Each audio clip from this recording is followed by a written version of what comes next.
ये तो ऐसे कर लगता है इसके पड़ोसी हनुमान जी। हनुमान जी को जानती हो? कौन है हनुमान जी? कौन है बताओ? अच्छा बेटे बेटियां बताओ, तुमसे कोई पूछ दे कि हनुमान जी कौन है तो क्या उत्तर है? हनुमान जी का परिचय बताओ। कैसे विद्यार्थी हो? कोई तुमसे पूछे कि हनुमान जी कौन है तो क्या कहोगे? हनुमान जी भगवान राम के भक्त हैं, है ना? राम भक्त हनुमान, ये तो परिचय उनका। हनुमान जी बल बुद्धि विद्या देहु मोह। अच्छा आपको कोई चीज कौन दे सकता है जिसके पास हो? हनुमान जी के पास बल भी है, बुद्धि भी है, विद्या भी है। इसीलिए हनुमान जी से मांगते हैं बल बुद्धि विद्या देहु मोहि हरहु कलेश विकार। ये बड़ा तात्विक बात है। बल बुद्धि विद्या देहु मोहि हरहु कलेश विकार। वास्तव में क्लेश कौन देता है? तो विकार। ध्यान देना शब्द पे जरा। हरहु कलेश विकार। क्लेश माने दुख, तो दुख देता कौन है? बोले विकार। विकार माने समझ रहे हो? मन में जो गंदी विचार आते, मन में जो गंदी भावनाएं आती ना, तेरे बिना भी क्या जीना, हराम खोर मर ही जा, क्यों जी रहा है? तो हरहु कलेश विकार। ये जो विकार है यह दुख देता है। तो विकार दुख के दूर कैसे होगा? तो बल बुद्धि विद्या देहु मोहि। बल मतलब आध्यात्मिक बल, शारीरिक बल नहीं, आध्यात्मिक बल हो, भगवत ज्ञान की बुद्धि हो और आत्मविद्या हो। ध्यान देना, भगवत बुद्धि हो, आत्मविद्या हो और आध्यात्मिक बल हो। तो बल बुद्धि विद्या देहु मोहि हरहु कलेश विकार। तो हनुमान जी के जीवन की बातें सीखो। हनुमान जी राम भक्त हनुमान हैं। राम जी का और रावण जी का युद्ध हुआ था, पता है ना? पता है कि नहीं? पता है। तो राम जी और रावण जी की जब युद्ध चल रही थी, अब राम जी की सेना रोज रावण की सेना को मारे। रावण बड़ा परेशान। रावण जी के पास 60,000 अमर सेना थी। उसके पास 60,000 ऐसे सैनिक थे जो अमर थे। अमर थे माने कभी मरेंगे।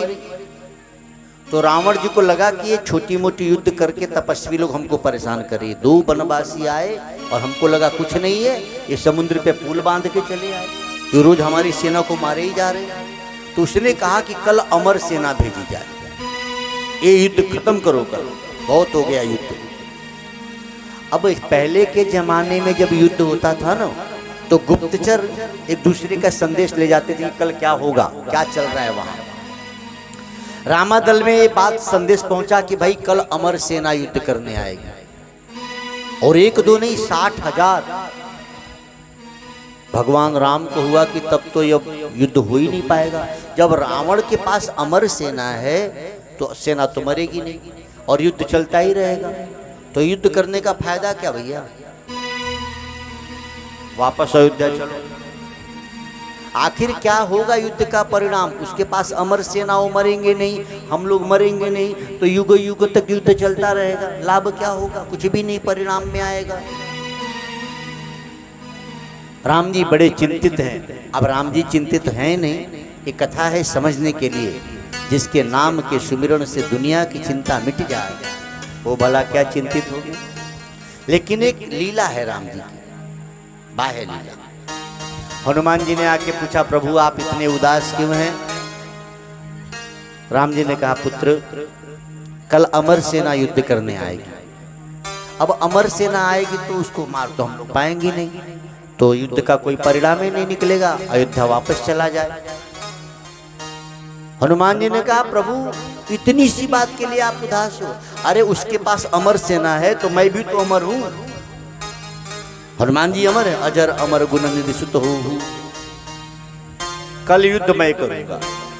अमर सेना से दूसरा कोई युद्ध करने जाएगा तो मारा जाएगा, वो तो मरेंगे नहीं। तो कल की युद्ध में मैं जाऊंगा अकेले। राम जी ने कहा, तो तू अकेले 60,000 सेना से लड़ेगा? बोले हाँ। कनक भूधरा कार शरीरा समर भयंकर अति बल वीरा। हनुमंत जी हैं भाई, 60,000 रुपया कुछ भी नहीं। हनुमान जी गदा लिए और अकेले युद्ध में पहुंचे। आज लखन भैया को हुआ कि हनुमान जी का युद्ध देखा जाए, ये अमर सेना से युद्ध करेंगे। देखो हनुमान जी बल बुद्धि विद्या कितना बुद्धिमान है। हनुमान जी के आगे जो पड़ता, एक बार गदा घुमाते तो रास्ता साफ। तो जब आगे से मारते, भाई मरेंगे नहीं, चोट तो लगती ही थी। तो जब गदा से मारते तो वो भाग के पीछे आते, और जब पीछे आते तो हनुमान जी पूंछ बढ़ाते और उनको पूंछ में लपेट लेते, बांध लेते। तो जो बधे हैं वो तो बधे हैं। अब फिर आगे बढ़ते, अब 60,000 थे। जो आगे से आते हनुमान जी ये दे गदा मारते, और जब गदा मारे तो सब पीछे आए तो पीछे से पूंछ। 60,000 लोगों को पूंछ में पकड़ के बजरंग बली ये घुमा के इतना तेज फेंके, गुरुत्वाकर्षण रेखा जो है धरती और सूर्य के बीच में, उसको पार करने के बाद आप नीचे नहीं आओ, तो उसके पार चले गए 60,000 सैनिक। अब मरेंगे नहीं, लेकिन नीचे आएंगे तब तो लड़ेंगे। रावण को अभिमान था कि मेरे पास 60,000 अमर सेना, आज तो पक्का है कि विजय हो जाएगी। और यहाँ पता लगा 60,000 सेना अमर तो है, लेकिन गुरुत्वाकर्षण रेखा पार हो गई ऊपर, नीचे रहे तब तो लड़े। दूत गया दौड़े दौड़े रावण जी के पास। रावण तो खुश है, आज तो विजय का समाचार आएगा। दूत जाके मुंह लटका के खड़ा। रावण ने कहा शुभ समाचार कुछ बता। बोले कोई शुभ समाचार। बोले क्यों? अमर सेना मैंने भेजी थी। बोले हाँ भेजी थी आपने, तो अमर सेना मर गई। बोले नहीं। तो क्या अमर सेना मार दी सबको? बोले नहीं। तो अमर सेना की डर से लोग वापस चले गए? बोले नहीं महाराज। तो बोले बेवकूफ सही से बता अमर सेना कहाँ गई? बोले ये भी नहीं पता। अरे बोले तो तू गया क्यों था?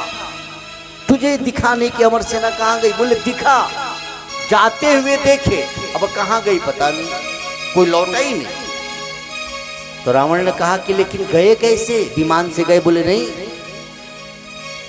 वो जो बंदर आया था ना, लंका जलाया था। बोले हाँ हाँ वो बड़ा वाला बंदर। बोले हाँ, वो सबको पूंछ में लपेट के ऐसा फेंका महाराज, हम जाते हुए तो देखे, आया कोई नहीं। रावण समझ गया कि हनुमान उनको रेखा पार कर दिया। सोचो हनुमंत जी कैसे महान। अब रावण को बड़ा गुस्सा आया कि बजरंग बली बड़ा गड़बड़ है, ये पूरी रामादल में एक ही बंदर है जो मुझे परेशान करके रखा है। आया तो बेटे को मार दिया, बांध कर लाए तो लंका जला दिया, और जिस सेना पर मुझे गर्व था आज उसी सेना को आकाश में भेज दिया। गुप्तचर भेजा कि ये बंदर कहाँ मिलेगा बताओ, ऐसी जगह पता करो जहाँ अकेले हो, इस बंदर की पूंछ उखाड़ दूंगा मैं। इसकी पूंछ ने लंका जलाई थी, इसकी पूंछ उखाड़ो। गुप्तचर ने कहा महाराज ये बंदर सुबह और शाम सागर के किनारे अकेले बैठ के आंख बंद करके घंटों भर राम राम करता है। रावण ने कहा अच्छा ठीक, अब इसको समझाता हूँ। अब हनुमान जी उस दिन तो भाई युद्ध पूरी हो गई थी। सुबह सुबह प्रभात में बैठ के सागर के किनारे आंख बंद किए राम राम कर रहे हैं, और रावण जी पहुंचे हैं और पीछे से गए और पूंछ को पकड़ लिया। ये पूंछा ही मेरी दुश्मन है, इसको उखाड़ूंगा। अब बजरंग बली की पूंछ भला रावण से उखड़े। अब पूंछ पकड़ के जब खींचने लगे तो बजरंग बली पीछे देखे, बोले क्या बात है? बोले तेरी पूंछ नहीं छोड़ूंगा, तेरी पूंछ से मुझे बड़ी तकलीफ है। हनुमान जी ने कहा भैया मेरे हाथ से, मेरे नाक कान से तुझे तकलीफ नहीं, पूंछ से तकलीफ। बोले हाँ तेरी पूंछ बड़ी खतरनाक। अच्छा ध्यान देंगे, ये पूंछ वास्तव में खतरनाक।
भाई बहन, अपने को छोटा न मानो, बड़ा न मानो, मेरी एक बात सब मानो।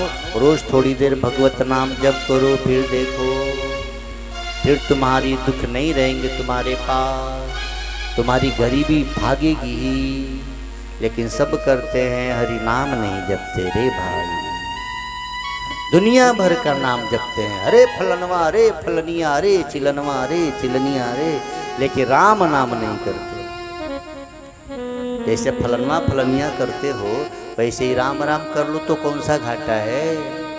तो कल से शुरू करोगे, कल से शुरू करोगे, क्यों आज का दिन खराब थोड़ी है। कल से शुरू करने की सोचो, पता रात ही कोई यमराज आ गए तो तब क्या कहोगे, कह रुका कल से राम नाम लेंगे तब आना, नहीं हो सकता। ओम नमो भजले हरि को बीती जाए रे उमरिया, भजले हरि को बीती जाए रे उमरिया, भजले हरि को बीती जाए रे उमरिया, भजले हरि को बीती जाए रे उमरिया। जग का ये मेला 4 दिन का गुजरिया, जग का ये मेला 4 दिन का गुजरिया। जीवन है अनमोल बीते जाए ना बेमोल, प्यारे हरि भजले गुरु कर ले, भजले हरि को बीती जाए रे उमरिया हो। मैं हमेशा माला पास रखता हूँ, कथा करते करते भी जब समय मिलता है जप ले, हमेशा एक माला पास रखो, हमेशा जप करो, चलते फिरते उठते बैठते। पता न कब जिंदगी की आखिरी शाम आ जाए, क्या पता। भजले हरि को बीती जाए रे उमरिया, भजले हरि को बीती जाए रे उमरिया। कोई भरोसा नहीं कब जाना पड़ेगा। हमेशा जैसे मोबाइल साथ रखते हो ना, पता न कब किसका फोन आ जाए। हमेशा गुरु का मंत्र अपने मुख में रखो, पता न कब रावण, कब यमराज का फोन आ जाए भाई कि चलो आना पड़ेगा। मोबाइल क्यों पास रखते हैं, पता न किसकी फोन आ जाए कब। ऐसे ही गुरु का नाम, भगवत नाम हमेशा जपते रहो, पता न कब यमराज का फोन आ जाए, क्या भरोसा। सोच जरा तू आया कहाँ से और कहाँ तू जाएगा, सोच जरा तू आया कहाँ से और कहाँ तू जाएगा। तो दिन का ए जग में बसेरा, हंस अकेला उड़ जाएगा। तो दिन का इस जग में बसेरा, हंस अकेला उड़ जाएगा। जग छूटेगा संग छूटेगा, जग छूटेगा संग छूटेगा। छूट जाएंगे जग में तेरे, आंसुओं में भीगे जाए जग की पीरतिया, आंसुओं में बीत जाए जग की पीरतिया। जीवन है अनमोल बीते जाए ना बेमोल, प्यारे हरि भजले, हरि भजले, भजले हरि को बीती जाए रे उमरिया हो।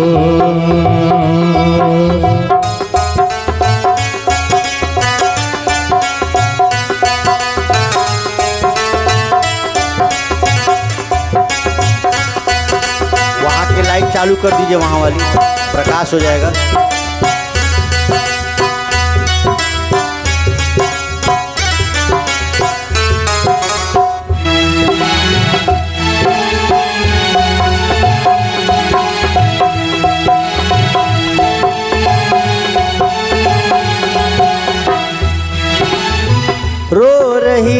तिरिया घर में सिसक के पुत्र रो रहे द्वार पे। रो रही तिरिया घर में सिसक के पुत्र रो रहे द्वार पे। आपका हमारा शरीर जब छूटेगा ना, पत्नी बिचारी जब पति मरता है तो घर के किसी कोने में रोती रहती है कि अब तो मेरा क्या होगा। बेटों को लगता है बाप मर गए तो बेटा घर में तो नहीं रोते, लेकिन द्वार पे बिचारे, क्योंकि अब काम भी तो करना है, बाप को ले जाना है, तैयारी भी करते रहते हैं पुत्र और रोते भी रहते हैं। ये हम सबके साथ होने वाला है। हमारे बाप मरे तो हम रोए, हम मरेंगे तो बेटे रोए। रो रही तिरिया घर में सिसक के पुत्र रो रहे द्वार पे। रो रही तिरिया घर में सिसक के पुत्र रो रहे द्वार पे। तू सोया दक्षिण मुख करके पहना रहे तुझे हार रे। तू सोया दक्षिण मुख करके पहना रहे तुझे हार रे। नवीन वस्त्र तेरे नवीन खटोला, नवीन वस्त्र तेरे नवीन खटोला रख दिए हैं तेरे द्वार रे। कांधे पे लेके चले चार ठोकरिया, कांधे पे लेके चले जाए दोपहरिया। जीवन है अनमोल बीती जाए न बेमोल, प्यारे हरि भजले हरि भजले। भजले हरि को बीती जाए रे उमरिया हो।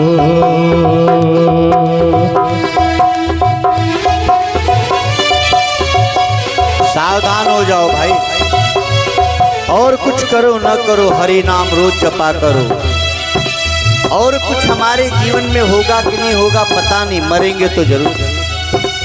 नौकरी मिलेगी कि नहीं मिलेगी संशय है, पढ़ रहे हैं तो पास होंगे कि नहीं होंगे संशय है, चुनाव जीतेंगे कि नहीं जीतेंगे संशय है, दुकान चलेगी कि नहीं चलेगी संशय है, लेकिन हम मरेंगे कि नहीं मरेंगे किसी को संशय है? मरना तो पड़ेगा ही। भजले हरि को बीती जाए रे उमरिया, भजले हरि को बीती सावधान हो गए, राम नाम जाए रे जपो। उमरिया।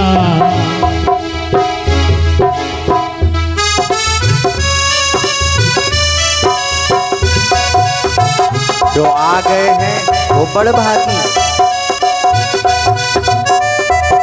और कुछ होगा कि नहीं होगा, मृत्यु तो आएगी माई बाप, मरना तो पड़ेगा। और मरने से बचा सकते हैं महादेव, काल से तो महाकाल ही बचा पाते हैं।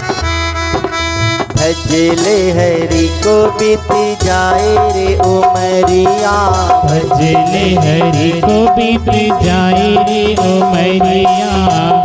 जब हम मर जाते हैं हमारी अर्थी को लेकर लोग सरजू किनारे जाएंगे, और फिर वहां क्या होगा?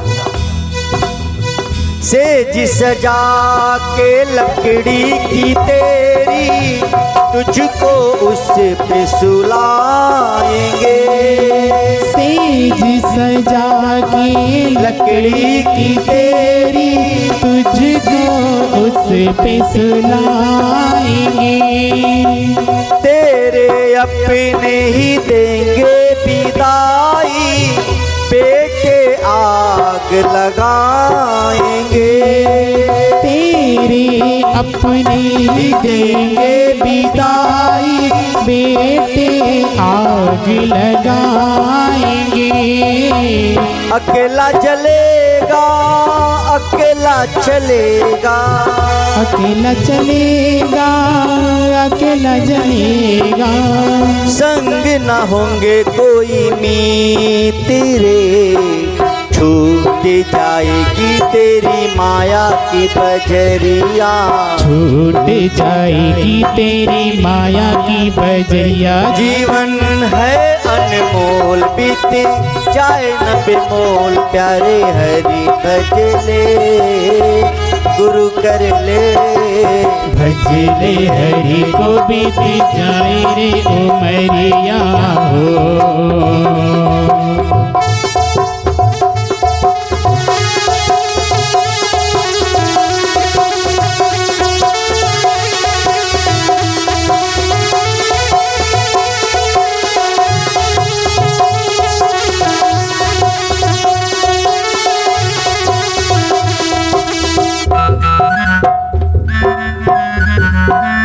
दो बातों को याद रखें तो जीवन बदल जाता है। या तो मौत को याद रखो तो गलती नहीं करोगे, या तो भगवान को याद रखो तो गलती करने से बचोगे। दो बातन को भूल मत जो चाहे कल्याण, नारायण एक राम को दूजो, नारायण एक मौत को दूजो श्री भगवान। मौत को याद रखो, प्रतिदिन सोचिए सुबह उठ के कि एक दिन ऐसा भी आएगा कि पता लगा कि फलाने मर गए, सुबह सुबह लोग हमको देखने हमारे द्वार आए। कल हम सुबह उठेंगे खेतों में जाएंगे, या आज उठे आप तो खेतों में गए होंगे, बाजार गए होंगे, लेकिन एक दिन ऐसा भी तो आएगा आप अपने द्वार पर पड़े रहेंगे और दूर दूर से लोग आपको देखने आते हैं। कोई बहुत प्यार आएगा तो बोलेगा जरा चेहरा एक बार दिखा दो, आखिरी बार देख ले। और चेहरा भी कैसा होता है, आहा, बिल्कुल भोला बाला बन जाते हैं। मरने के बाद ना आप किसी के मित्र रहते हैं, न किसी के दुश्मन रहते हैं, न किसी के बेटे, न किसी का बाप, बस मुर्दा बन के पड़े रहते हैं। कोई नहीं कहता कि रखो भैया लाश खराब हो जाएगी, मुर्दा बिगड़ जाएगा, सड़ेगा, बदबू देगा, जल्दी हटाओ। कल तक माँ बड़ी प्यारी लगती थी, मरने के बाद होता है भैया जल्दी हटाओ, माई ज़्यादा दिन रह गई तो हम लोग मर जाएंगे। ये दुनियादारी है।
दो बुद्धि सबके पास है, एक अच्छी बुद्धि और एक बुरी बुद्धि।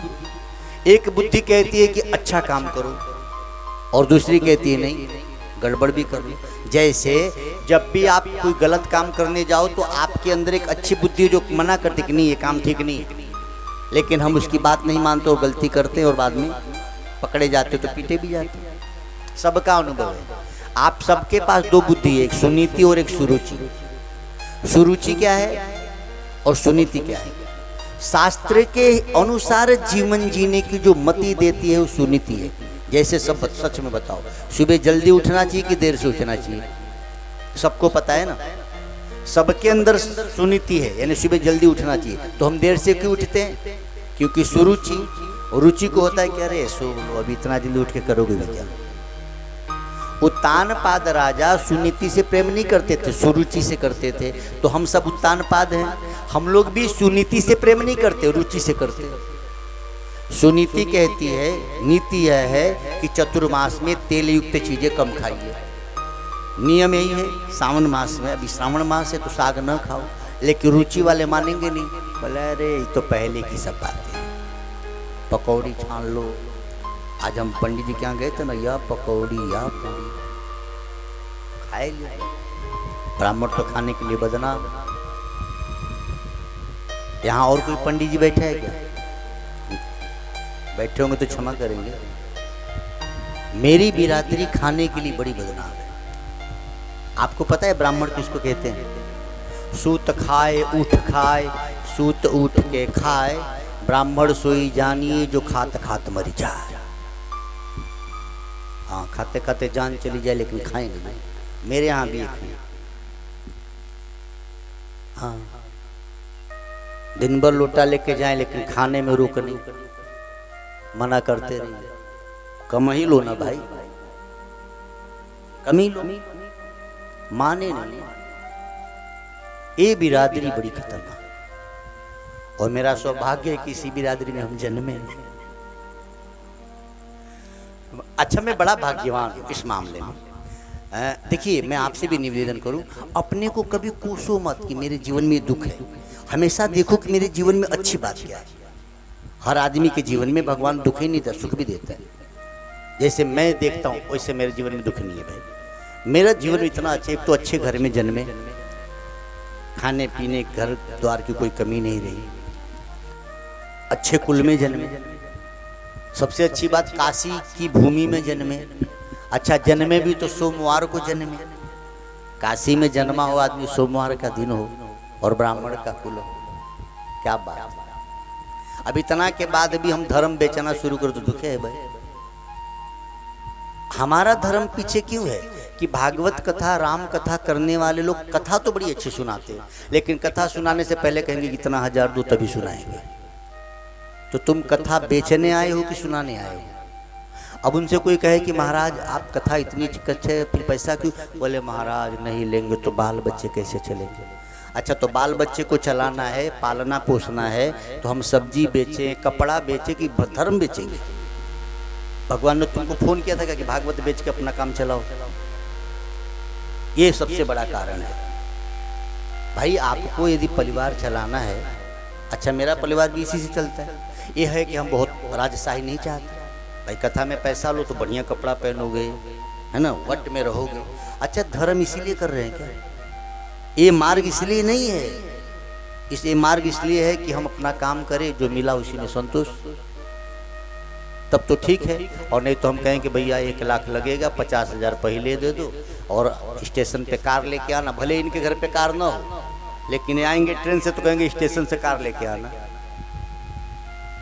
यहाँ से निंदा नहीं करते, कई मेरे ऐसे मित्र कथाकार हैं। मुझे तो ठीक है, मेरे बाप नहीं खरीद के दिए, मेरे पास तो गाड़ी बचपन से थी, अभी भी है, वो तो खाली भूपतपुर छोड़ के आए हैं। अच्छा, मेरे पास है तो हम लेके नहीं घूम रहे, शौक ही नहीं रहा। और कई हमारे मित्र कथाकार हैं, घर पे कुछ नहीं है, लेकिन स्टेशन पे उतरेंगे तो जहाँ जाते हैं वहाँ फ़ोन करते, भैया कार लेके आइएगा। अरे भैया कमाल है, कार से ही जाएंगे, क्योंकि खर्चा तो जजमान को देना है। और जजमान के यहाँ जाएंगे तो कहेंगे नया तख्ता बनवाओ तभी भागवत सुनाएंगे, ले। और तख्ता नया पे बैठ के सुनाएंगे, कहेंगे अभी तख्ता हमको दान कर दो। तो तख्ता लेने आया था कि कथा सुनाने आया था? कैसे कैसे लोग हैं। अच्छा तख्ता बनवाए तो बोले इस पर गद्दा रजाई भी दो, ले भगवान वो हाँ सब दे दो। दान होना तो चाहिए, जो दोगे वही मिलेगा, लेकिन मैं कह के ले रहा हूं तो मैं अपराधी हूं। जजमान अपने मन से दे दे कोई बात नहीं, लेकिन ब्राह्मण यदि पर्ची में लिख दिया तो भैया तुम ब्राह्मण नहीं हो। पता ना कितनी 100 कथाएं हो गई, हम लिखते ही नहीं, डायरी ऐसा नहीं बनाते, मुझे कोई क्या जरूरत है। और कहीं हम जाते हैं कोई जजमान मिल गया कि बाबा ये तख्ता ले जाओ, रजाई भैया तू ही रख, मेरे घर प्रभु ने बहुत दिया है, ये तेरा रजाई तो सब तकिया ले जाके हम करेंगे क्या, या तो ले जाके बेचें। तो हम भागवत कर रहे हैं कि व्यापार कर रहे हैं। अभी हम भोपतपुर में थे तो वहाँ एक पंडित जी थे, वो इतना तख्ता पाए हैं भागवत करके लगा के रखे थे, 200-400 हम लोग को दिए थे, है ना। उनके हाथ एक के ऊपर एक, सोता कोई नहीं है ही नहीं उतना आदमी सोने वाला। अच्छा सोने वाला नहीं है तो तुमको कैसे तख्ता मिलता, किसी गरीब को दे देते, नहीं देते किसी को। हे भगवान, अब बताओ ये मरेंगे तो भगवान हिसाब लेंगे ना, क्या मुसीबत है। हमारा धर्म पीछे जा रहा है, उसका मूल कारण यही है कि धर्म सुनाने वाले लोग ही धर्म पे नहीं। जैसे कोई दारू पीने वाला कहेगा दारू ना पिया करो, बहुत बुरी है, और तू खुद ही पिया है, तेरा उपदेश कौन सुनेगा। हाँ न पिया हो और कहे तब तो लोग मानेंगे, पीने वाला कहे दारू ना पियो। हाँ? जो खुद ही लोभ में ग्रस्त है वो कहता है कि लोभ त्यागो, जो आसक्त है वो कहता है वैरागी बनो। क्या मुसीबत है। तो उत्तान पाद, बात समझ में आ रही है? नहीं भी आए तो सर ही हिलाना है आपको, समझ में आवत बा हो। काशी की भाषा से थोड़ी सी आपकी, अच्छा मेरे पास तो बड़ी है, मैं खिचड़ी बोलता हूँ, खिचड़ी इसलिए बोलता हूँ कि मेरे बाप का गांव बनारस, मेरी माँ का गांव बलिया, ज़्यादातर बलिया की तरफ रहते हैं, बलियाटी बड़ी अच्छी है, तो मिक्स भाषा, थोड़ी बनारस की, थोड़ी बलिया की, थोड़ी अवध की, फिर जहाँ जाते हैं वहाँ की थोड़ी जल्दी सीख लेते हैं, भगवान की बुद्धि है मेरे पास। तो खिचड़ी वाली भाषा बोलते हैं, आज तक मुझे खुद ही समझ में नहीं आया कि मैं कहाँ की भाषा बोलता हूँ। हाँ महाराष्ट्र वगैरह में हम होते हैं ना, तो चूँकि हम मुंबई पढ़े तो मेरी मराठी बहुत अच्छी है, वो वहाँ तो लोग नहीं समझ पाते कि मैं यूपी का हूँ, लेकिन उत्तर प्रदेश में आके हम खुद कंफ्यूज हो जाते हैं कि बनारस का हूँ कि बलिया का हूँ। दोनों जरा माँ के बेटे और बाप के बेटे तो दोनों लोग की भाषा, और थोड़ी बनारसी भी बोलते हैं, थोड़ी फिर ऐली गईली रे भैली, बलियाटी भाषा है, अजीब है भाई। ओम नमो भगवते वासुदेवा। तो उत्तान पाद, हम सब क्या हैं? उत्तान पाद। हमारे पास 2 रानियां हैं, सुनीति और सुरुचि। अब सुनीति के कहने से चलोगे तो तुमको ध्रुव मिलेंगे, तुम्हारे द्वारा जो बच्चा जन्मेगा वो ध्रुव होगा, ईश्वर को पा जाएगा। लेकिन जो रुचि के अनुसार जीते हैं फिर उनका बेटा भी गुटखा खाने वाला। जय सिया राम। कल भी मैंने कहा था, बाप की गलती नहीं, माँ की गलती है। माँ यदि ठीक है तो बेटे बेटी अच्छे हो, बाप महत्वपूर्ण नहीं, माँ महत्वपूर्ण है। लेकिन माता जी खुद आशिकी फटकती हूँ तो बेटा दारू की बोतल खोल ही लेगा। माताओं को चाहिए, इसीलिए है बात। देखो हमारे यहाँ ना कोई जातिवाद नहीं, हमारे यहाँ किसी भी जात की बेटी हो उसको हम लोग दुर्गा मैया मानते हैं, देवी मानते हैं। कितना सुंदर संविधान है भारत का, किसी भी जात की महिला हो उसके आगे देवी लिखा जाता है, फलानी देवी। पूरी विश्व में मात्र भारत एक ऐसा देश है जहां महिलाओं के नाम के आगे देवी लिखा जाता है। अब बताओ, सरस्वती देवी, पार्वती देवी अथवा लक्ष्मी देवी, कौन सी देवी गुटखा खाती है?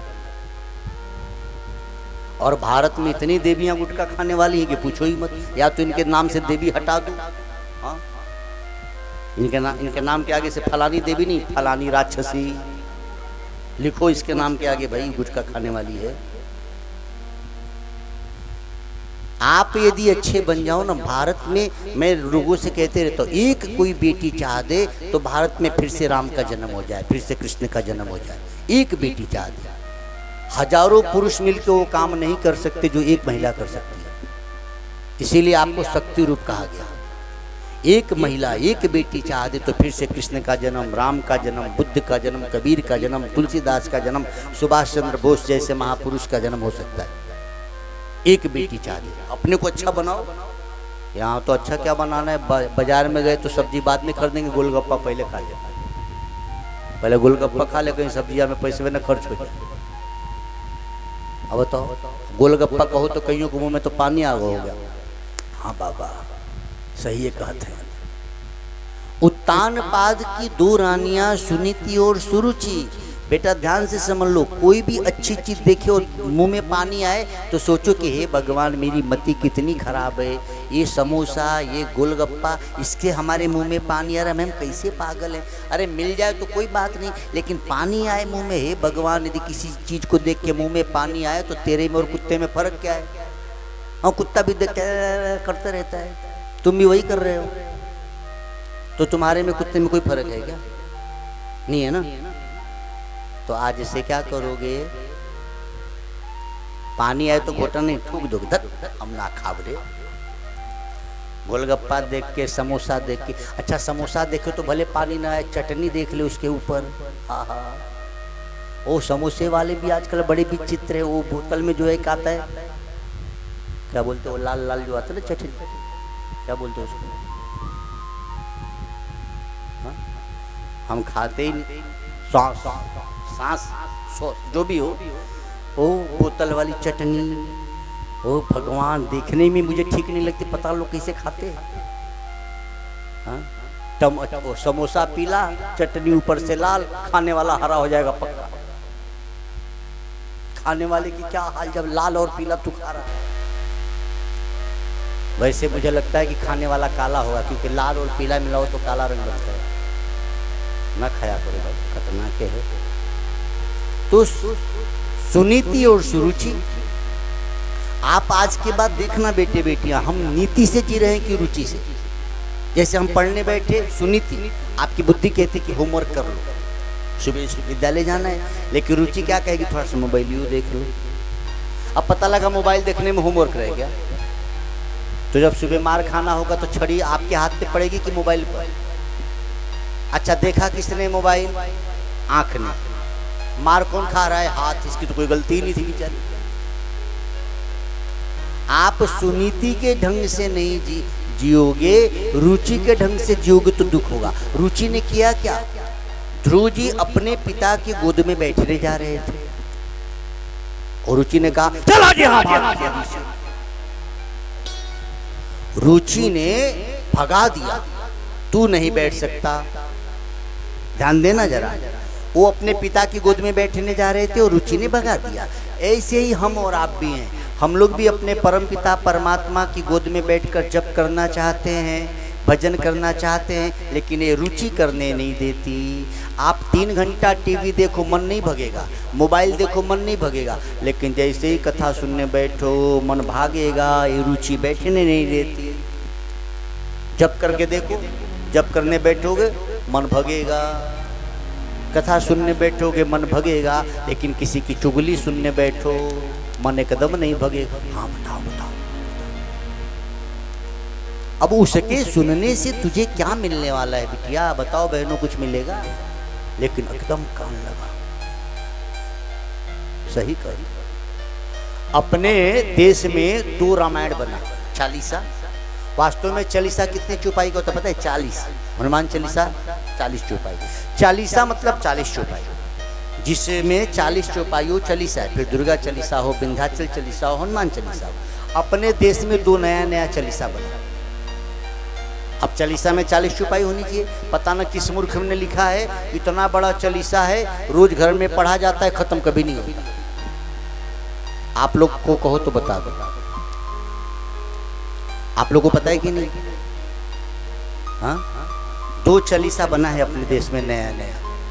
अब चालीसा देखो तो 40 चौपाई का ही होता है, लेकिन पता न किस बेवकूफुआ ने बनाया है, ये दिन भर पढ़ो रात भर पढ़ो खत्म नहीं होता।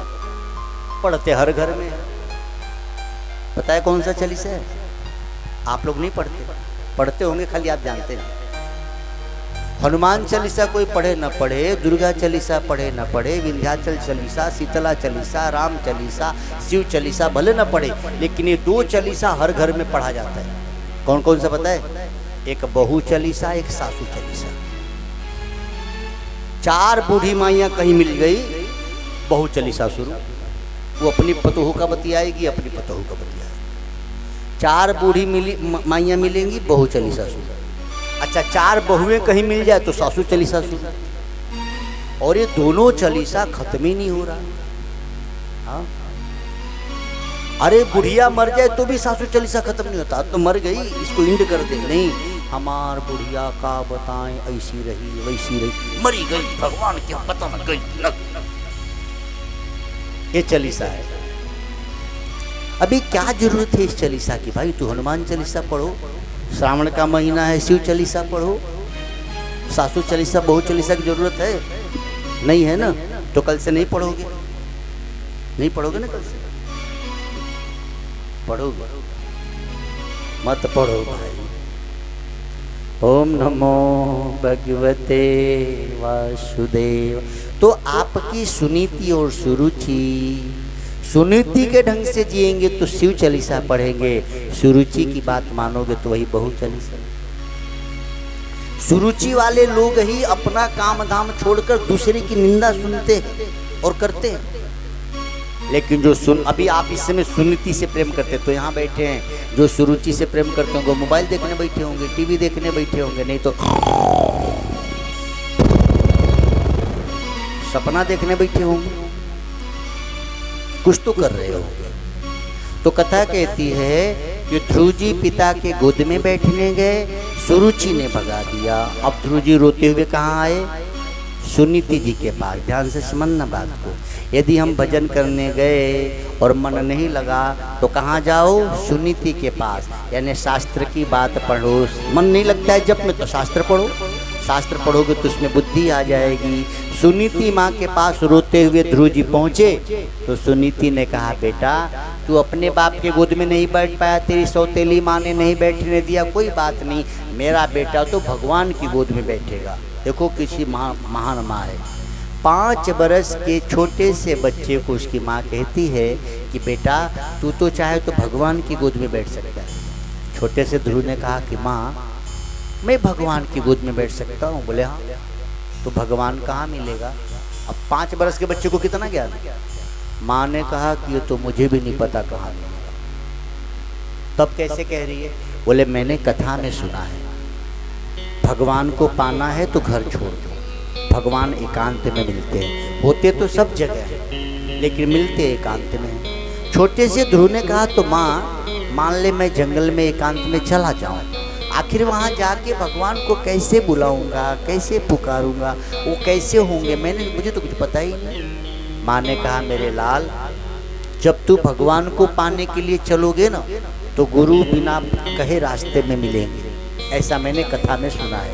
आप भी ध्यान से समझो बात को। और कुछ पाने के लिए चलो तो मेहनत करनी है, लेकिन ईश्वर पाने की इच्छा आपके मन में आ जाए तो गुरु बिना कहे मिल जाते हैं, घर बैठे मिल जाते हैं। विभीषण जी को हनुमान जी मिले। विभीषण जी कहते हैं अब मोहि भाव भरोसा हनुमंता, बिनु हरि कृपा मिले नहीं सकती। ईश्वर की असीम कृपा कब हो? जब घर बैठे महापुरुष मिल जाए। छोटे से ध्रुव को उसकी माँ समझाती है कि बेटा माँ की बात का बुरा न मानो, वो भले सौतेली है लेकिन तेरी माँ तो ही है, माँ ने तेरे लिए अच्छा किया। तू पिता के गोद में बैठता तो ये पिता तो नश्वर शरीर वाले हैं, तू पुत्र ब्रह्म की गोद में बैठ सकता है। शाश्वत परमात्मा की गोद में बैठने की क्षमता तुझ में छुपी हुई है मेरे लाल। तू वन को जाके तपस्या कर। कैसी है भारत की माँ? आजकल की माताएं बच्चों को नौकरी करना पढ़ाती थी, जा बेटा कुछ ऐसा पढ़ कि नौकरी मिले। माँ तो वह है जो कहे कि बेटा ऐसा ज्ञान ले कि मुक्ति मिले। ये सुनीति है। सुनीति कहती है बेटा ध्रुव तू वन में चला जा। 5 बरस के बच्चे को उसकी माँ वन जाने को कहती। ये भारत है। उस भारत में आजकल माताएं बच्चे को मोबाइल दिखा रही हैं। तुम अपने छोटे बच्चे को मोबाइल पकड़ा दोगी तो ध्रुव थोड़ी बनेगा, नाचने वाला भले बन जाएगा। इसीलिए छोटे छोटे बच्चे को और बच्चियों को मोबाइल से दूर रखो। ये मूर्ख महिलाएं ना अपने टीवी सीरियल देखने के लिए बच्चे को मोबाइल में कार्टून पकड़ा देती है। छोटा बच्चा बचपन से जब कार्टून देखेगा तो पक्का बड़ा होकर कार्टून बनेगा। इसीलिए बच्चों को मोबाइल से बचाओ। 5 बरस के बच्चे को माँ कहती है जा, मैंने सुना है कथा में रास्ते में तुझे गुरु मिलेंगे। और धन्यवाद है उस छोटे से बच्चे को। 5 बरस का ये सुकुमार चल पड़ा माता को प्रणाम करके वन में, घनघोर जंगल में पहुंचा है। 5 बरस का बच्चा माँ की बात मान के घनघोर जंगल में जब पहुंचे और जब सिंह की दहाड़ सुनाई दी, अब सोचो उस 5 बरस के बच्चे के हृदय पे क्या बीती हो। डर गए। माँ ने कहा था बेटा डरना नहीं, भगवान सब जगह है। एक पीपल का पेड़ देखा और लिपट गए उससे कि प्रभु मेरी रक्षा करो। माँ तो कह रही थी कि वन में जाओगे तो रास्ते में गुरु मिलेंगे, यहाँ तो शेर की आवाज़ आ रही कहीं मुझे खा न जाए। शेर की आवाज़ सुन के बालक डरा, लेकिन सबके हृदय में बैठा वो अंतर्यामी परमात्मा भला कैसे चुप रह सकता था। नारद जी को प्रेरणा हुई और नारद जी उसी मार्ग से नारायण करते हुए चले। नारद जी को जब वीणा पर तान छेड़कर गाते हुए देखा ध्रुव जी ने, ध्रुव जी को माँ की बात याद आई कि माँ ने सही कहा था, रास्ते में गुरु मिलेंगे। थोड़ी देर के लिए नारायण कीर्तन गाया जाए। नारद जी गाते हुए आ रहे हैं, हम भी गाएं, फिर आगे कथा करें।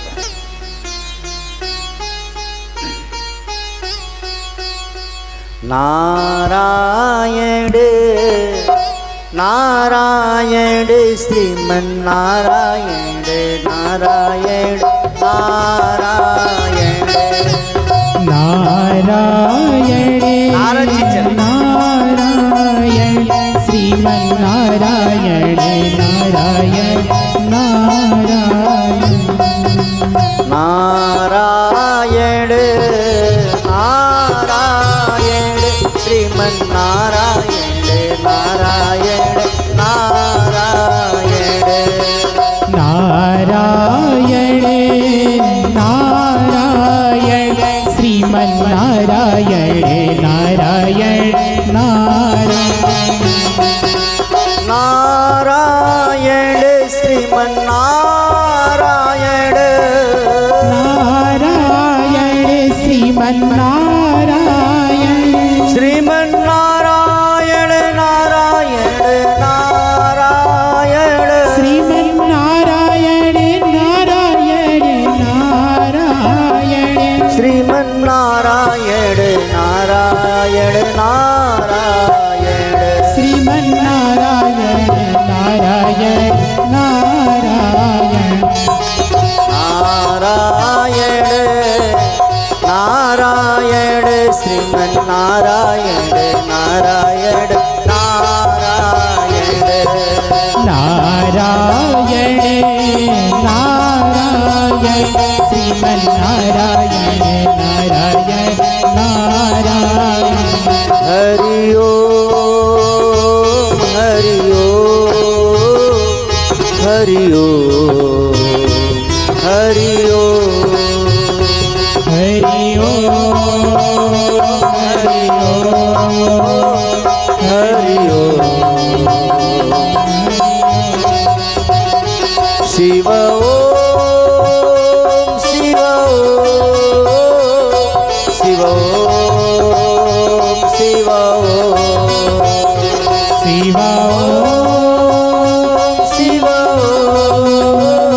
शिव ओम शिव ओम राधे ओम राधे ओम राधे ओम राधे ओम राधे ओम राधे ओम राधे ओम राधे ओम राधे ओम राधे ओम ओम नमो जी कीर्तन करते हुए आ रहे थे, बालक को हिम्मत मिली।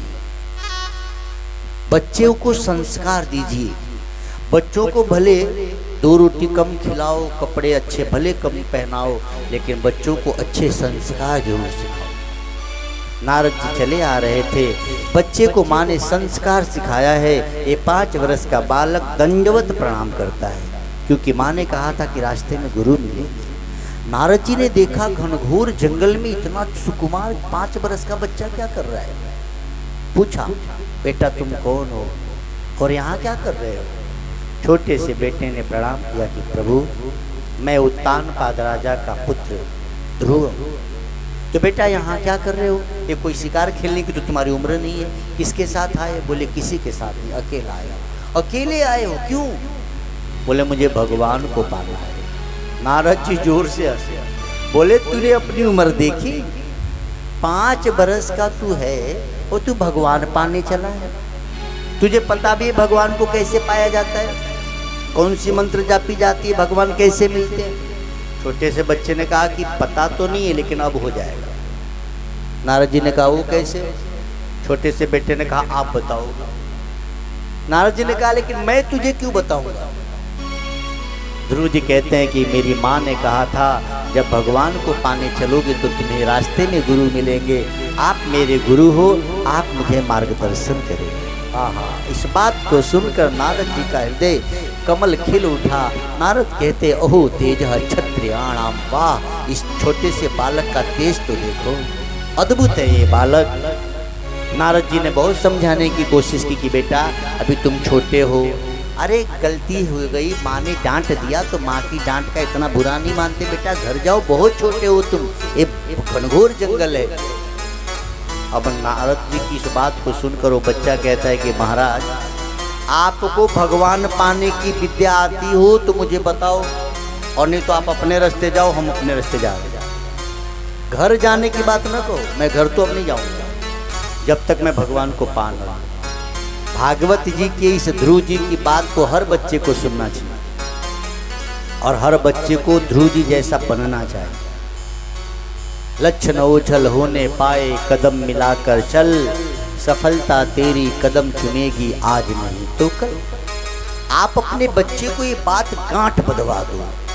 ध्रुव जी ने माँ की बात बांध ली है और कह रहे हैं नारद जी से कि आप बता सकते हो तो ठीक है, नहीं तो आप अपने रास्ते, हम अपने रास्ते। घर जाने की तुम्हें सोच नहीं सकता। कैसा मजबूत बालक है ये, तन छोटा है, उम्र छोटी है, लेकिन बालक के विचार उच्च है।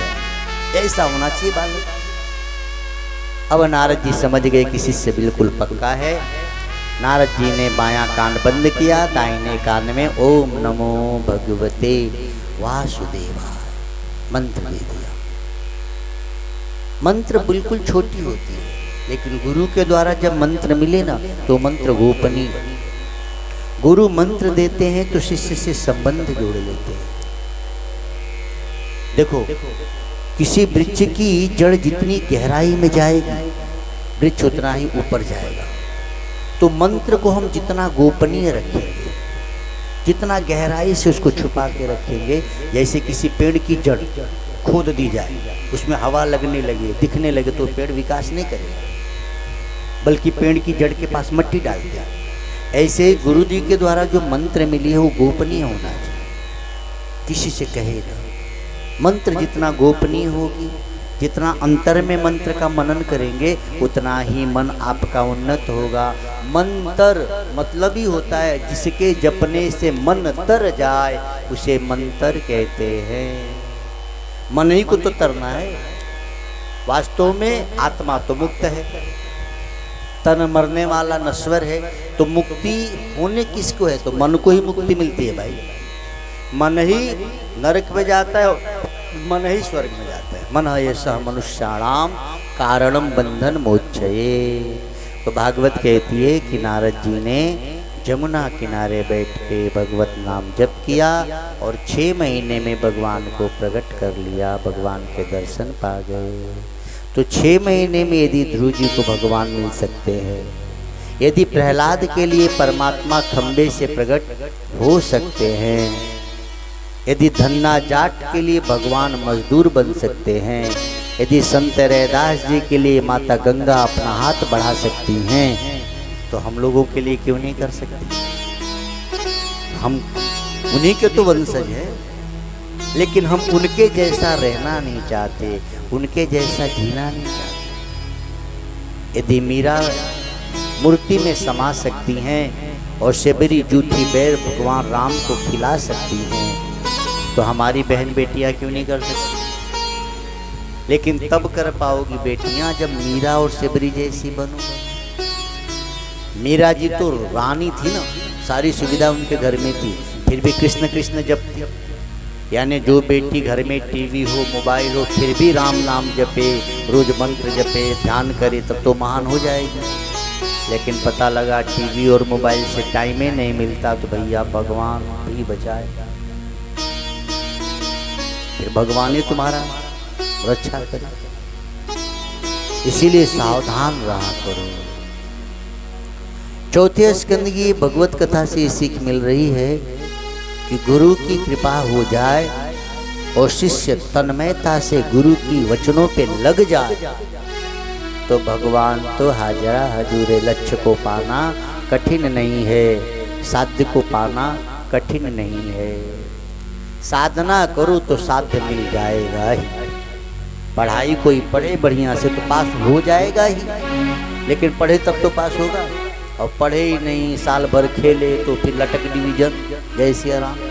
लटक डिवीजन समझते हैं? लटक डिवीजन समझते हो कि नहीं? नहीं समझते। एक होता है first division, first division pass होते हैं ना। एक होता है सेकंड डिवीजन, एक होता है थर्ड डिवीजन, एक होता है लटक डिवीजन। लटक डिवीजन समझ गए?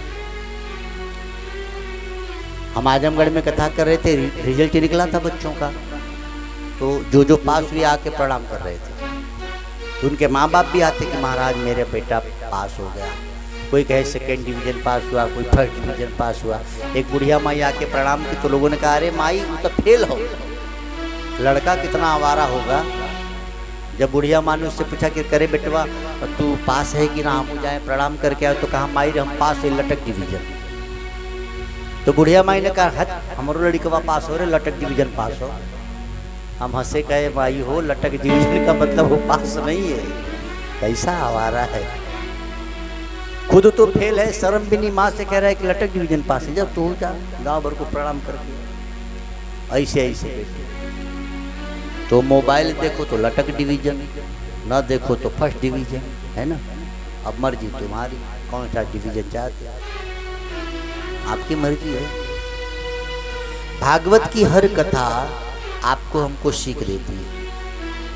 कथा जब आगे बढ़ती है तो कथा कहती है श्रीमद् भागवत की, त्रिकूट पर्वत पर एक हाथी रहता था। अब सोचो भागवत में हाथी की कथा क्यों है? हम लोग हाथी थोड़ी हैं। हम लोग कथा सुनने बैठे हैं कृष्ण की, और व्यास जी क्या लिख रहे हैं? हाथी की बात। त्रिकूट पर्वत पर एक गजेंद्र रहता था, परिवार सहित अपने पत्नी बच्चों के साथ। वो हाथी झुंड में ही रहते हैं। पर्वत के नीचे सरोवर, गर्मी का दिन, सरोवर में स्नान करता। अच्छा जरा देखिए, भागवत को समझाने वाला कोई चाहिए, नहीं तो आप समझ नहीं पाओगे। त्रिकूट पर्वत पर, श्रीमद् भागवत पढ़े आप, शब्द लिखा है कि त्रिकूट पर्वत पर गजेंद्र रहता था। अब बताओ हाथी पहाड़ पे रहता है कि जंगल में? जंगल में रहेगा ना, हाथी पहाड़ पे कैसे चढ़ेगा? कभी देखा आपने हाथी को पहाड़ पर? और व्यास जी कहते हैं, भागवत पढ़ के जरा देखो, त्रिकूट पर्वत पर गजेंद्र रहता था। अब आपको यदि बुद्धि समझ में नहीं आए तो परेशान होगा आदमी कि अरे भैया हाथी पहाड़ पे रहता है कि जंगल में रहता है? इसका मतलब जानो, गजेंद्र माना, हाथी माना जीव। हम सब की बात है, हम सब क्या है? गजेंद्र यानी जीव हैं। हम कहाँ रहते हैं? त्रिकूट पर्वत पर। रजोगुण तमोगुण सत्वगुण, ये क्या है? त्रिकूट पर्वत है। ये आपकी कथा है, किसी हाथी की नहीं। हाथी तो बहाना है आपको समझाने के लिए। हम सब कहाँ रहते हैं? त्रिकूट पर्वत पर, यानी रजोगुण तमोगुण सत्वगुण क्या है? त्रिकूट पर्वत है। अब सरोवर क्या है? तो संसार एक सरोवर है। जैसे हाथी अपने बच्चे अपनी पत्नी के साथ सरोवर में नहाता खूब मजा करता, वैसे हम भी संसार के सरोवर में, ये संसार में हमारा जो घर है इसमें हम अपने पत्नी बच्चों के साथ खूब मजा करते हैं। सुबह चाय पीते हैं, पकौड़ी खाते हैं, पराठा खाते हैं, सब्जी खाते हैं, है ना, फिर रात को सो भी जाते हैं, फिर सुबह उठते हैं, फिर वही करते हैं। ये सरोवर है। वो अपने बच्चे पत्नी के साथ मजे में था, उसको नहीं पता था कि एक दिन मगरमच्छ पैर पकड़ेगा, जैसे हम लोगों को भी नहीं पता है कि एक दिन काल हमारा पैर पकड़ेगा। आप भी और हम भी अपने पत्नी बच्चों के साथ बड़े मजे में, कौन जाए भागवत सुनने, क्या जरूरत है? लेकिन जरूरत है, क्या जरूरत है? एक दिन मगरमच्छ ने उस हाथी का पैर पकड़ लिया। पैर ही क्यों पकड़ा? देखो, आप अनुभव करो ना तो विज्ञान पढ़ो। जब हम मरते हैं तो सबसे पहले प्राण हमारे पैर से ही निकलते हैं। इसीलिए देखो, जब आदमी मरने लगता है पैर ठंडा होता है, लोग बोलते हैं पैर वहां मलो इसका। जहां से प्राण निकलता है वो शरीर ठंडी होती जाती है। तो सबसे पहले मृत्यु क्या पकड़ती है? पैर। क्या पकड़ लिया? पैर। हाथी का मगरमच्छ ने पैर ही पकड़ा, यानी काल हमारा पैर पकड़ेगा। याद रखो, पत्नी बच्चे के प्रेम में इतना भी ईश्वर को न भूल जाओ कि मगरमच्छ आके पकड़ ले तब याद आए। कथा कहती है 1 महीना युद्ध होते रह गया। वो हाथी बड़ा बलवान, खींच के लेके आता किनारे, और मगरमच्छ तो जल का जीव, मगरमच्छ जोर लगा के बीच में ले जाता, हाथी जोर लगा के किनारे लाता। यही हो रहा था 1 महीने तक। इसका मतलब क्या है? जब आपको हमको भी ना काल पकड़ लेता है, बीमारी पकड़ लेती है, तो घर वाले क्या करते हैं? दवा करा के घर लाते हैं, और तब तक बीमारी फिर आके अस्पताल लेके चली जाती है। फिर मेहनत करके घर आओ, फिर बीमार पड़ो, अस्पताल जाओ, यही होगा। और आखिरी में क्या होगा? जय श्री राम। कथा कहती है 1 महीना युद्ध होता रहा। बाद में पत्नी बच्चों को लगा कि भगवान ये तो अब बचेगा नहीं, हम तो चले। अभी मरा नहीं था हाथी, लेकिन उसके पत्नी और बच्चे उसको छोड़ के घर जाने लगे। और जब घर जाने लगे तो उसने कहा कि अरे तुम लोग मुझे छोड़ के चले जाओगे? बोले और नहीं तो क्या। अरे या तो अंदर ही चले जाओ, या तो बाहर ही आ जाओ। हम कब तक भूखे रहे तुम्हारे याद में? ये दुनिया के लोग ऐसे ही हैं भाई बहन। जब बीमार पड़ोगे ना, 1 महीना 2 महीना 4 महीना तो सेवा करेंगे, बाद में सोचेंगे कि बाबू या तो मरिए जाते या तो ठीके हो जाते, कब तक हम लोग सेवा करेंगे। सासू बीमार पड़ जाए तो बहू बेचारी 4 महीने 6 महीने सेवा करे, फिर यही कहेगी कि बुढ़िया का दुखा देखना जात बा। ये नहीं कह रही कि सेवा करके उब गए मर जाए बुढ़िया। अड़ोस पड़ोस में यही कहेगी कि क्या करे बहनी, अब इनका दुख देखना जात बा, अब तो बराही माई कुछ बढ़िया कर दे तो बढ़िया। हमने समझ रहे हो ना? ये कह रही कि बराही माई इसको मारे ही डाले के डाले। ये दुनिया है। जीवित था वो गजेंद्र, उसके पत्नी बच्चे उसको छोड़ के चले गए। जो बेटा आपके बिना रह नहीं पाता था, हम सबको याद है, हमारे बच्चे जब छोटे थे तो हमारे बिना नहीं रहते थे, रोते थे, माँ के बिना सो नहीं पाते थे हम। लेकिन वही बेटा जब बड़ा होता है, उसकी पत्नी आ जाती है, माँ बूढ़ी पड़ी है, उसके पास बैठने को बेटे के पास समय नहीं। यही है दुनियादारी। जीवित था वो गजेंद्र, उसके पत्नी बच्चे उसे छोड़ के चले गए। और जब सब चले गए, अब अकेला पड़ा तो उसको प्रभु की याद आई। अकेले पड़ जाओ तब परमात्मा की याद आए, और तब परमात्मा को पुकारो। उससे पहले भागवत कथा सुन के अभी से पुकार लो तो कितना अच्छा है। इसीलिए कथा भागवत में लिखी गई है कि तुम्हारे साथ भी ऐसी घटना घटे और तब तुम उससे पुकारो। उससे अच्छा है कि पहले ही जाग जाओ भाई। और फिर भी हाथी के पास तो समय था, वो जमाना था, उसने पुकारा, भगवान आए। क्या पता उस समय हम न पुकार पाए, भगवान न आए। आज पहले स्वस्थ हो तो शरीर अच्छी है, अभी से कथा सुन लो, अभी से कलश रख के पूजन कर लो, अभी से गुरु का मंत्र लेके जप करो भाई। समय नहीं, पता नहीं कल की सुबह हम में से कौन नहीं रहे, क्या पता। यह तन काचा कुंभ है, पका हुआ पका हुआ घड़ा तो फिर भी ठीक, कच्चा घड़ा का क्या भरोसा। यह तन काचा कुंभ है, फुटत न लागे वाह।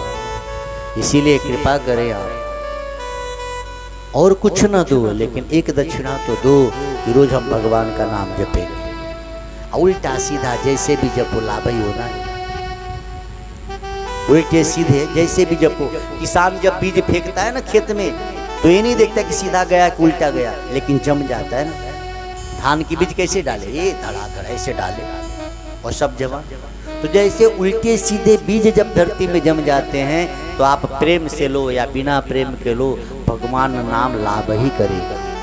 कुछ हरामखोर मूर्ख लोग खुद तो नाम जपते नहीं, दूसरे से कहते कि अरे मन चंगा तो कठौती में गंगा, तेरी बुद्धि की शुद्धि करे बराही माई। मन चंगा होगा कैसे रे हरामखोर आदमी? मन कैसे पवित्र होता है? भगवत नाम लोगे तभी तो पवित्र होगा, कि निरमा पियोगे तब साफ होगा मन। बोले मन साफ होना चाहिए, तो कैसे साफ होगा मन?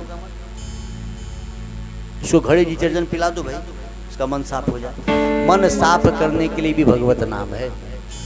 तो मन लगे न लगे भगवत नाम जपो। जैसे दवा अच्छी लगे न लगे, दवा खाते हैं तो बीमारी दूर हो जाती है। मन लगे न लगे, मजदूरी करते हो तभी तो तनख्वाह मजदूरी मिलती है। मन नहीं लगता फिर भी जाके हम कहीं मजदूरी करते तभी तो पेमेंट मिलता है। तो तुम्हारा मन भले न लगे लेकिन राम राम जपो। जब मन न लगे फिर भी काम करो, तो यहाँ के सेठ आपको तनख्वाह देते हैं, तो दुनिया का मालिक आपको तनख्वाह नहीं देगा क्या? ये नहीं जपने वाले निगुरे लोगों ने लोगों को सिखा दिया, मन नहीं लगता तो न जपो। वारे वाह, मन न लगे तो भी जपो, क्योंकि जपोगे तभी मन लगेगा। हम सबको याद है जब हम लोग छोटे बच्चे थे तो पढ़ने में मन नहीं लगता था, फिर भी हम पढ़ने गए, मार पीट कर माँ बाप ने भेजा, तो वही बच्चा बड़ा हुआ तो पढ़ने लगा कि नहीं लगा? जो बच्चा स्कूल जाता नहीं था अब स्कूल जाने से रुकता ही नहीं, बोले नहीं हमारा परीक्षा है हम जाएंगे। तो शुरू में मन नहीं लगेगा, फिर भी जपोगे तो बाद में आपका मन लगने लगेगा। कोई मना करे तो भी नहीं मानोगे। लेकिन दुर्भाग्य यह है कि कुछ मूर्ख टाइप के लोग खुद तो जपते नहीं, आप जपोगे तो बोलेंगे देखा बड़का जपा करत है। हाँ, मन लगे ना तो का झूठे जप रही हो। अरे न लगे हम जप रहे, तुझे क्या तकलीफ है? कोई तुमको मना करे तो उसको भगा दो। अच्छा काम करने में रोकने वाले बहुत हैं। तो आप भगवत नाम जप करना शुरू कर दो। और ऐसा नहीं कि खाली अटके रहो। आजकल तो बड़ा धर्म के नाम पे झूठ बोले मेरा चेला हो गए अब कहीं न जाना। कैसे नहीं जाना? कितना झूठ बोलते, मेरा चेला हो गए ना अब तुम्हारा बेटा मेरे बेटे का चेला। अरे बेईमान आदमी, कहाँ लिखा है? 24 गुरु तो भागवत जी में दत्तात्रेय जी ने किया। जैसे समझो हम प्राइमरी पढ़ने गए, 5वीं के गुरुजी मिले। अब 5वीं के गुरुजी को नहीं छोड़ते तो आप मिडिल में जाते। अच्छा 8वीं तक गुरुजी को पकड़े रहो तो हाई स्कूल में जाओगे? नहीं। इसका मतलब ये नहीं कि 5वीं के गुरुजी मिले तो आप प्रणाम नहीं करोगे, लेकिन आगे तो बढ़ना है। ऐसे ही मंत्र लिए जप करो। जैसे ही कोई उस तरह का उच्च कोटि का संत मिले कि लगे कि नहीं ये मुझे और आगे बढ़ा सकते हैं, तुरंत उनकी शरण जाओ। ऐसे करते करते जब सदगुरु देव मिल जाए बस हो गया पूरा। जैसे PhD कर लिए, अब कुछ जाना है क्या पढ़ने? नहीं। लेकिन इतनी बेईमानी है धर्म के नाम पे, इतनी धोखाधड़ी। बोले तुम हमारे चेला हो गए हो, अब कतहु नहीं जाओ। काहे नहीं जाओ? हमें को दक्षिणा देना। अरे भाई तुमसे आगे का ज्ञान मिले तो हम आगे बढ़ेंगे ना, कि 5वीं में ही रहना है? लेकिन ऐसी बेईमानी है। भगवान राम के देखो, वशिष्ठ जी भी गुरु है, विश्वामित्र जी भी गुरु हैं, है ना, कुंभज जी भी गुरु हैं, अगस्त ऋषि गुरु है, कितने गुरु हैं राम जी की। भगवान श्री कृष्ण संदीप ऋषि गुरु हैं, फिर अंगिकार ऋषि के आश्रम में 13 वर्ष रहे, मौन साधना की, वो उनके गुरु है। भाई हमेशा हमको तो सीखना ही है, आदर सबका करना है। जो उच्च कोटि के महापुरुष होते हैं वो कभी नहीं कहते कि मेरे से बध के रहो, लेकिन जो लल्लू पंजू गुरु जी लोग होते हैं ना, बोले हैं कहीं जाइयो जी, हाँ खाली हम ही को दक्षिणा रखी हो। तो मुझे ऐसा आपको नहीं सिखाना है। हम तो बस आपको ईश्वर में लगाने की व्यवस्था चाहते हैं, बाकी ये नहीं कि तुम हमसे जुड़े रहो, हमें को दक्षिणा देते रहो। नहीं, जैसे कोई अच्छा संत मिला तुरंत आगे बढ़ो भैया, एक जगह न रहो, आगे बढ़ो। गुरु करे 10 पाँचा, जब तक मिले न साचा। मेरी इच्छा ये नहीं कि आपको हम शिष्य बना के गुरु बन जाए, मेरी इच्छा ये है कि मैं अपने धर्म के प्रति आपको जगा दूँ, आप सबको अपने धर्म से लगा दूँ, बस इतना उद्देश्य है। तो ये धर्म में जो भरम डाल के रखा गया है ना, दक्षिणाधर,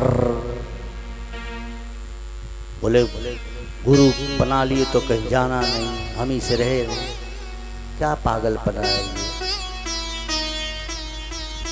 ओम नमो भगवते वासुदेवाय। तो भागवत की कथा से हमको आपको सीखें मिल रही है कि आप और हम समय पता न कब खत्म हो जाए। सब जी रहे हैं, ये नहीं पता है कि कब तक जिएंगे। अच्छा, सब मरेंगे सबको पता है ना कि मरोगे, ये नहीं पता है कि कब मरेंगे। मरना है, पता नहीं कब मरेंगे। जी रहे हैं, ये नहीं पता है कि कब तक जिएंगे। कितना गजब की बात है ना। दोनों में जी तो रहे हैं, लेकिन ये पता नहीं कि कब जीवन का अंत हो जाएगा। मरना है, ये पता नहीं कि कब मर जाएंगे। तो भैया जो जभी से अभी से तुरंत हरि नाम से, खाना बनाते बनाते, बर्तन धोते धोते, कपड़ा धोते धोते, बाजार जाते जाते, स्कूल जाते जाते, खेतों में काम करते करते, गाय खिलाते खिलाते, गाय भैंस को दूहते हुए, दुकान चलाते हुए, जहाँ जो जैसे में हो। अच्छा, आप जहाँ भी हो, आपके श्वास के लिए हवा तो परमात्मा ही दे रहा है ना। आप जहाँ भी हो, आपको चलने के लिए धरती तो भगवान ही दे रहा है ना। तो जब परमात्मा की दी हुई वस्तु का हम उपयोग कर रहे हैं हर समय, नहाए हो तो अथवा बिना नहाए हो तो भगवान ही तो श्वास चला रहे हैं। आप नहीं नहाए हो फिर भी आपकी श्वास भगवान चला रहा है, तो बिना नहाए भगवान का नाम ले लोगे तो कौन सी आफत आ जाएगी। क्या बेवकूफ़ी है भाई, कैसा मूर्ख बना दिए लोग। अच्छा, तुम ना नहाओ, समझो आप कंपनी में काम करते हो, बिना नहाए कंपनी में जाके काम करो तो पेमेंट नहीं मिलेगा क्या? मिलेगा। आप किसी के यहाँ मजदूरी करने गए, तुम नहा के जाओ कि ना जाओ, खा के जाओ कि ना जाओ, मजदूरी करोगे वो पैसा देगा। अच्छा, तुम नहा और खा के जाओ लेकिन मजदूरी ना करो तो पेमेंट मिलेगा क्या? खूब नहा के तिलक लगा के पूजा पाठ करके जाओ और काम ना करो, देखो तो देता है मजदूरी। कहने का अर्थ यह है कि आप नहाए हो तो अथवा खाए हो तो, नहीं नहाए हो तो नहीं खाए हो तो, भगवान को इससे लेना देना नहीं। वो तो ये देखता है कि ये मुझे कितना प्रेम से बुला रहा है, इसने कितना मेरा नाम जपा, कितनी लाख बार जपा। तुम याद न रखो, तुम गिन के न जपो, लेकिन वो मालिक है, वो बरोबर याद रखता है। बड़ी बड़ी बिल्डिंगें बनती है ना, तो जो मजदूर लेके जाते हैं बोरी, वो एक आदमी देखो वहाँ लिखते रहता है। उन लोग को याद नहीं है कि कितनी बोरी लेकर गए, वो लिखते रहता है। देखा है ना ऐसे? या देखो गर्मी में जो टाली वाले मट्टी गिराते हैं, तो जिनके द्वार पे गिराते हो देखो लिखते रहते हैं। उसको याद रहे न रहे, आपको याद रहे न रहे कि मैंने कितनी माला जप कर ली। अच्छा, हम इतनी छोटी माला दिन भर जपते, तो मैं गिन के थोड़ी जपते, तो बहाना है खाली माला। मैं याद रखूँ न रखूँ, वो रखेगा, उसके पास हिसाब होगा। तो आप हिसाब करके न जपो, लेकिन जपो। भारत के विद्यालयों पे लिखा होता है, सब पढ़ें सब बढ़ें। ऐसा लिखा होता है ना विद्यालय पे, सब पढ़ें सब बढ़ें। मैं अपनी कथा में कहता हूँ, सब जपे सब तरें। सब पढ़े सब बढ़े। हो सकता है कि सब पढ़ के भी न बढ़े, कई लोग को नौकरी नहीं मिल पाती, लेकिन दुनिया में ऐसा कोई है ही नहीं कि जपे और न तरे। सब जपे और सब तरे। आप कितने अच्छे हो कितने बुरे, उससे कोई लेना देना नहीं। आप बस ईश्वर के हो जाओ, ईश्वर का नाम जपो, ताकि ये भारत विश्व गुरु की तरफ बढ़े। जैसे ही भगवत नाम जपोगे, आप जपने लगोगे, मुझे लगेगा मैंने अपने गुरुदेव की सेवा की। कोई गुरु अपने शिष्य से उसकी संपत्ति नहीं चाहता। गुरु आपको शिष्य बनाने के लिए नहीं बने। गुरु जी आपको चाहते कि आप उस पद पे पहुंचो जहां जाने के बाद पद अच्युत नहीं होता। जो पद एक बार मिले तो छूटता नहीं, ऐसा पद। और ऐसा पद पाने के लिए गुरुदेव को वंदन करें, उनकी मार उनकी डांट को भी हंस के सहे, क्योंकि आपको नहीं पता है कि उनकी मार आपके भले के लिए, वो आपके भले के लिए आपको डांटते मारते हैं भाई। जैसे डॉक्टर बच्चे को इंजेक्शन लगाता है तो बच्चा चिल्लाता है, गाली देता है, बच्चे को नहीं पता कि डॉक्टर उसके फायदे के लिए कर रहे। गुरु जी लोग डांटते हैं मारते हैं विद्यालय में तो हमारे भला के लिए ही तो। उससे हमको लगता है कि टीचर अच्छे नहीं है, लेकिन जो टीचर मार के पढ़ाए वही अच्छे है, और जो मारे ही नहीं पढ़ाए ही नहीं तो अच्छा है कि दुश्मन है। दो टीचर तुमको न मारे, खाली चिकनी चुपड़ी बातें सुना के फीस ले ले, तो टीचर अच्छे हैं कि जो मार के पढ़ाते हैं वो अच्छे हैं, है ना। लेकिन जो मारते हैं वो अच्छे नहीं लगते, जो टीचर मारते वो अच्छे लगते हैं क्या? और उनको देख के तो बच्चे मुंह घुमाते हैं, ये बहुत खबीस है। ओम नमो भगवते वासुदेव। कल बुधवार है, कल से जप करना शुरू करो। कल कृष्ण का जन्म होगा, कल बुधवार भी है और कान्हा जी जन्मे थे तो दिन बुधवार ही था, तो हम सोचे कल कृष्ण जी का जन्म हम लोग करें। ओम नमो भगवते। तो आप लोग के पास पेन कापी हो तो नाम लिखो। आज सोमवार है ना, 8 नाम बोलो शिव जी का। 8 नाम बोलने से धन की प्राप्ति। अगली बार हर सोमवार को करें। अभी मंत्र लिख लो या तो रिकॉर्ड करो। अकेले में कोई आएगा मुझसे पूछे तो मैं बताऊंगा नहीं। प्राइवेट दुकान हम बिल्कुल नहीं चलाते, इसीलिए कल ही बोले थे। 8 नाम क्या करना है, इसको कहते हैं अर्थप्रद सोमवार व्रत। ध्यान से समझेंगे, ये बात स्कंद पुराण में है। स्कंद पुराण की 8 मंत्र है। इसको सोमवार के दिन शिव जी को जल चढ़ाते हुए 8 मंत्र बोल दो तो स्कंद पुराण कहता है अर्थप्रद सोमवार व्रत। अर्थ माना धन, धन के लिए आपका ये व्रत माना जाएगा। इसका नहीं मतलब नहीं कि सोमवार को भोजन मत करो, लेकिन आपको स्नान करके 8 मंत्र बोल के जल आपने चढ़ा दिया तो आपका व्रत माना जाएगा, आपको धन की प्राप्ति होगी। कुबेर शिव के ही शिष्य। तो 8 नाम अभी बोलो। आज सोमवार भी आप भी बोल लो, और जो लिख लेंगे बहुत अच्छी बात है, अगली सोमवार को भी बोल लेंगे। कथा में बैठो ना तो पेन कापी लेके ही बैठा करो ताकि अच्छी बातें लिख लिया। चलो बोलो ओम 10 भुजाए नमः। ओम 10 भुजाये नमः। ओम त्रिनेत्राय नमः। ओम त्रिनेत्राय नमः। ओम पंचदेवाय नमः। ओम पंचदेवाय नमः। ओम शूलिने नमः। ओम शूलिने नमः। ओम श्वेत वृषभरूढ़ाय नमः। ओम श्वेत वृषभरूढ़ाय नमः। जो सफेद बैल पर बैठते हैं, शिव जी का वाहन क्या है? वृषभ माने बैल। ओम श्वेत वृषभरूढ़ाय नमः। ओम श्वेत वृषभरूढ़ाय नमः। ओम सर्वाभरण भूषिताय नमः। ओम सर्वाभरणभूषिताय नमः। ओम उमा देहार्धस्याय नमः। ओम उमादेहाध्यक्षाय नमः। आपने देखा होगा तस्वीर, आधा शिव जी की आधा पार्वती जी की शरीर, आधा आधा। ये मंत्र है ओम उमा, आधा शरीर पार्वती जी का आधा शिव जी का। ओम उमा देहार्धस्याय नमः। ओम उमादेहाध्यक्षाय नमः। 8वें मंत्र ओम सर्वमूर्तये नमः।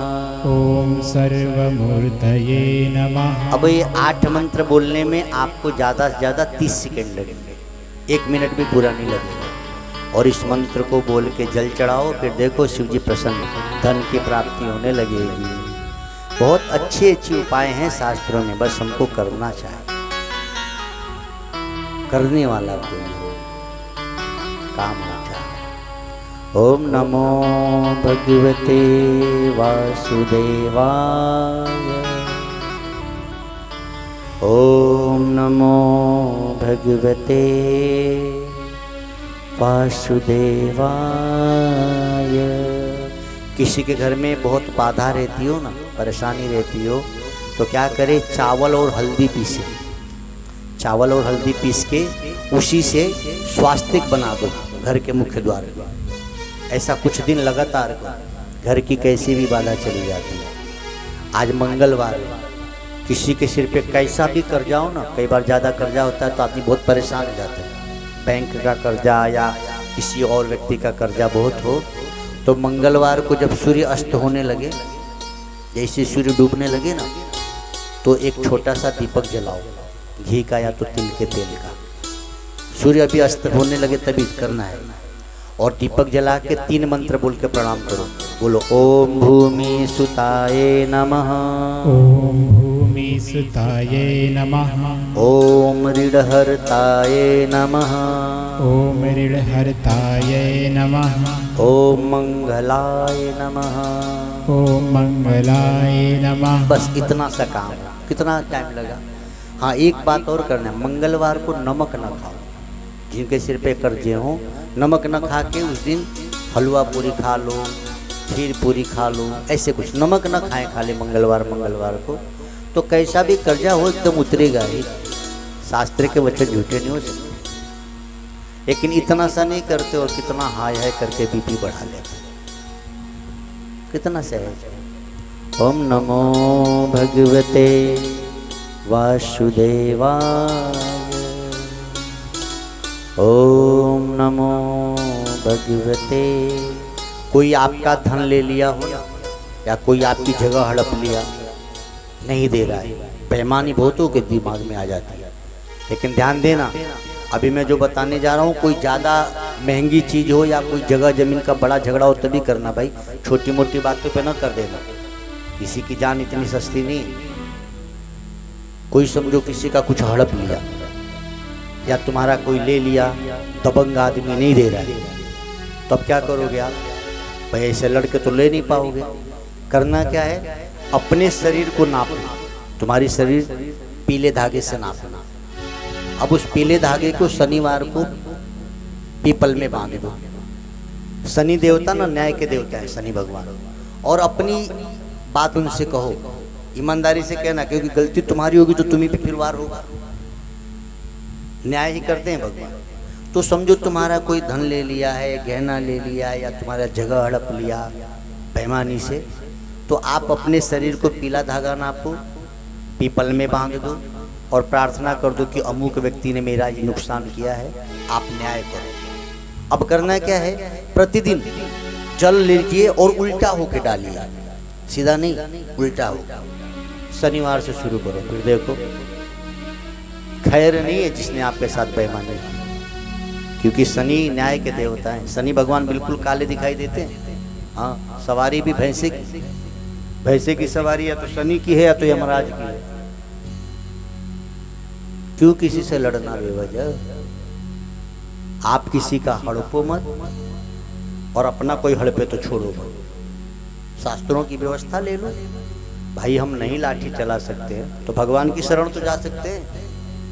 अब शनि जी से कौन ज्यादा बलवान होगा बताओ? कितना आसान। शास्त्र में सारी बातें हैं, बस आपको कोई बताने वाला मिल जाए। तन कभी भी स्वस्थ हो अथवा अस्वस्थ हो, आप ये मानो कि ये शरीर बीमार है, मैं बीमार नहीं हूँ। शरीर बूढ़ा होगा, बीमार होगा, मरेगा, मैं तो इसमें रहने वाला अमर आत्मा हूँ। ये मर जाएगा, हम निकल के दूसरे शरीर में चले जाएंगे। द्वादिमो पुरुषो लोके क्षरा अक्षरे वच। आज इसी पे तो बात चल रही थी। दो पुरुष है, द्वादिमो भी श्लोक चल रहा था आज का। दो पुरुष है, एक विनाशी एक अविनाशी। तो जो विनाशी है वो शरीर है और जो अविनाशी है वो जीवात्मा है। तो मरता शरीर है और जीवात्मा तो दूसरे शरीर में प्रवेश कर जाता है। आपने पता न कितना शरीर धारण किया। हम और आप कभी कुत्ता बने, कभी बिल्ली, कभी शेर, कभी हाथी। आप सब कुछ बने हो, आपको पता नहीं कैसे बने हो। देखो, आप प्रयास करो तो सबकी आवाज़ निकाल सकते हो। ऐसे बहुत से लोग हैं, कुत्ता, बिल्ली, हाथी, शेर की आवाज़ निकालते हैं। इसका अर्थ यह है कि आप कभी न कभी बने हो, तभी तो आवाज़ निकाल रहे हो। निकाल पाते ना आवाज़? कैसे निकाला आपने? आप कभी बने हो। अच्छा, दूसरा प्रमाण देखिए। जो भी कुत्ता, बिल्ली, हाथी, घोड़ा आपको दिख रहे हैं, ये कभी आदमी थे। कैसे प्रमाण है? यदि ये इंसान नहीं होते तो इंसान की बात समझते कैसे? आखिर कुत्ते को विद्यालय तो भेजे नहीं थे हम लोग। गाय भैंस को आप विद्यालय भेजे थे क्या? लेकिन आपकी बात समझते हैं ना वो लोग। इससे सिद्ध होता है कि ये कभी तो इंसान थे, तभी तो इंसान की बात समझ रहे हैं। इसको कोई विद्यालय तो हम लोग भेजे नहीं। आप नाराज होते तो गाय को पता लग जाता है कि नाराज है। आप प्यार करते हो तो गाय को पता लग जाता है कि मेरा मालिक खुश है। आप कुत्ते को डांट के बोलते तो समझता है नाराज है, और प्यार से बोलते तो आखिर उसको कहाँ भेजे थे भाई? विद्यालय गया था क्या?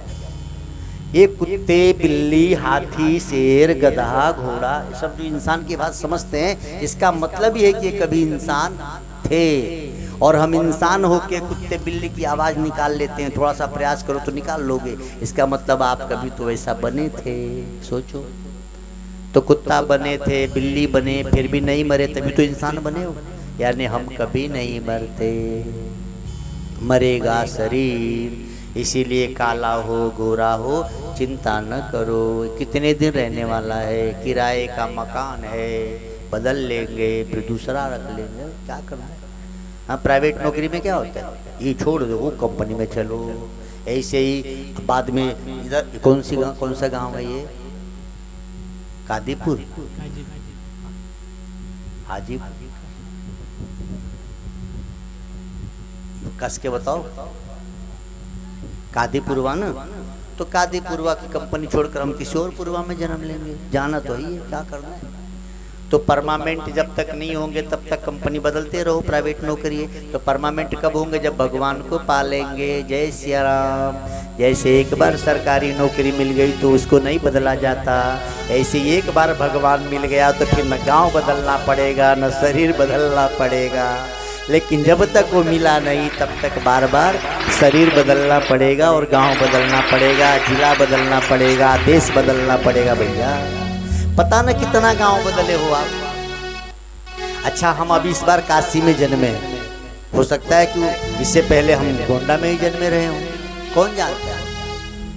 आप आज इस बार गोंडा में, हो सकता है इससे पहले काशी में रहेंगे। ये हम लोग तब तक जन्म लेते रहेंगे जब तक उस परमात्मा को, उस सरकार को पाना जाए। जैसे इस सरकार की नौकरी पाने वाले को दर दर की फैक्ट्री में धक्का नहीं खाना पड़ता, ऐसे ही प्रभु की शरण पाने वाले को अलग अलग तन में धक्का खाना नहीं पड़ता है। बार बार कुत्ता बिल्ली हाथी घोड़ा म्याऊ म्याऊ टाऊ माऊ क्यों करो। कितने जन्म लिए रे भाई, कितनी बार बूढ़ा बन के आहा करोगे। हर बार बूढ़ा बन के दर्द में आ करो, फिर बच्चा बन के वाऊ करो। बच्चा बन के भी रो, बूढ़ा बन के भी रो, एक तब तक रोना रहेगा जब तक गुरु का ज्ञान पच न जाए और भगवान की शरण मिल न जाए, तब तक लगा रहेगा। तो आपको भगवान मिल जाए, इसीलिए तो भागवत, इसीलिए तो इतना बुद्धि खटा खटा के सुनाते रहते, ताकि आप जग जाओ। आप सोए हो मोह निशा सब सोवनहारा, देखे स्वप्न अनेक प्रकारा। आप मोह में हो तो आपको लगता है कि हम ब्राह्मण हैं, हम क्षत्रिय हैं, हम शूद्र हैं, हम वैश्य हैं, हम स्त्री हैं, हम पुरुष हैं। ये मोह निशा है। जब जगोगे तब समझोगे कि हम अजर अमर अविनाशी आत्मा है। ना हम स्त्री हैं, ना हम पुरुष हैं, ना हम ब्राह्मण हैं, ना हम क्षत्रिय हैं, ना हम शूद्र हैं, ना हम वैश्य हैं, ना हम गोंडा के हैं, ना बनारस के हैं, हम भगवान के हैं। ये हो गया ज्ञान। जब तक मोह में हो तब तक लगेगा हम दुकानदार हैं, हम फलाने, हम ठेला वाले हैं, हम मिठाई वाले हैं, है ना। हाँ, लेकिन एक बार जग गए तो समझ में आएगा, न खटाई वाला न मिठाई वाला, हाँ, न पंडित जी न फलाने जी, हम तो हरि जी है। जय सिया राम। ओम नमो। बात समझ में आ रही है, नहीं आ रही? आ रही है तुम लोग को? क्या समझे? क्या पता कहाँ महाराज। समझ में आ रहा है बेटियां? हाँ, ये सब बात जाके ना अपनी बुढ़िया को सुनाना। तुम लोग भागवत सुन ली हो तो जब जाओगी ना तो अपनी सासू को बिठा के सुनाना कि बुढ़िया माई, हाँ, उसको सुनाना, भजले हरि को बीती जाए रे उमरिया बुढ़िया, अब तो हरि हरि भज। जब बुढ़िया हरि हरि भजेगी तो बहू से झगड़ा नहीं करेगी। तो यहाँ से जब जाओ ना ससुराल तो बुढ़िया के लिए साड़ी तो ले ही जाओ, एक माला भी लेके जाओ। अब बुढ़िया को पकड़ा दो कि बुढ़िया माई अब खाना मुँह बनाऊंगी, तू माला घुमा। तो जब सासू घुमाए माला अब बहू बनाए खाना तो घर स्वर्ग जैसा होगा। लेकिन पता लगा बहू बेलन उठाए, सासू झाड़ू उठाए, तो घर तो महाभारत का युद्ध बन ही जाए, है कि नहीं। तो बहू भी जपे, सासू भी जपे, कितना अच्छा रहे। मेरे घर में झगड़ा नहीं होता, पता है क्यों नहीं होता? मेरी माँ भी जप करती है और मेरे ससुर की बेटी भी जप करती है, समझ गए? तो दोनों जप करती हैं। हाँ, सुबह सुबह मेरे घर आप जाओगे तो देखोगे यार कोई उधर माला लेके बैठा, कोई उधर, सब जप करते हैं। तो मुझे भी लगता है हाँ ये ठीक है। तो कैसे झगड़ा होगा? बुढ़िया भी जपे, बहू भी जपे। आप लोग से भी प्रार्थना है, घर में जप के देखो झगड़ा खत्म। कल से शुरू करो। जिसकी बहू से जमती नहीं हो ना, ये शास्त्र के नियम है जानो। जिसका बहू से बहुत झगड़ा रहता हो, एक गुलाब का फूल बहू को दो मुस्कुराते हुए और फोटो खिंचवा लो। उस फोटो को फ्रेमिंग करके दक्षिण और पश्चिम के कोण पे लगा दो। घर में झगड़ा बहू और सासू का खत्म हो जाएगा। लेकिन जब फूल देना तो उसमें मुस्कुराना, उस समय भी तेरे की आंख नहीं दिखा देना। ये बहुत तरीका बढ़िया है। जिसका भी बहू से झगड़ा हो या सासू से, उसको कल खूब प्यार से पटाओ कि चल आज फोटो खिंचा लिया जाए। एक गुलाब का फूल दो और हंसते हुए फोटो खिंचा लो और फिर उसको फोटो फ्रेमिंग करके लगा दो। जब झगड़ा करने का दिल करे तो फोटो देखो कि काहे लड़ो, हंस के काम चला लो। कितना अच्छे अच्छे उपाय हैं। ओम नमो भगवते वासुदेवाय। आप आरती कर लो। कल सुनो क्या होगा। कल भगवान कान्हा जी का जन्म, तो कल पुत्र प्राप्ति की मंत्र और आपको दवा दोनों बताई जाएगी।